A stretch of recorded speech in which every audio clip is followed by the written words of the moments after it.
Alo, assalomu alaykum, Muyassarxon, yaxshimisiz? Assalomu alaykum, yaxshimisiz? Va alaykum salom. Men E'zoza Karimovaman, maktabgacha maktab ta'limi vaziri. Sizni ijtimoiy tarmoqlarda videongizni ko'rdim.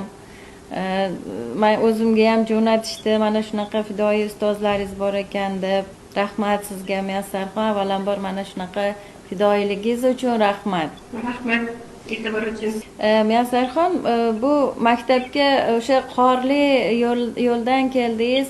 Maktabga olib boradigan yagona yo'lmi yo yana boshqa yo'l ham bormi, Muyassarxon? Bolalarimiz qanaqa ketadi deb o'yladim. Boshqa ustozlarimiz qanaqa qilib ketadi deb o'yladim-da. Bizlar qishlog'imizda 15 ta oila bor. Men shu yo'ldan har kuni ishga kelib ketaman. Asfalt yo'l ham bor, boshqa laynatdan keladigan joylar ham bor. Hamma tarafdan keladi, yo'llar ko'p. Muyassarxon, maktabimizning sharoiti qanday? Bizdan nima yordam maktabga? Maktab sharoiti yaxshi, lekin bunday elektronik dastalar bo'lsa. Bo'ldi, sizga sovg'a tariqasida maktabingizga elektronik doskalarni yetkazamiz, Muyassarxon. Xudo xolasa Navoiyga yo'lim tushsa, albatta maktabingizga boraman, siz bilan uchrashaman. Rahmat, e'tibor uchun xursand bo'ldim. Rahmat katta, sog' bo'ling Muyassarxon. Siz bilan tanishganimdan xursandman.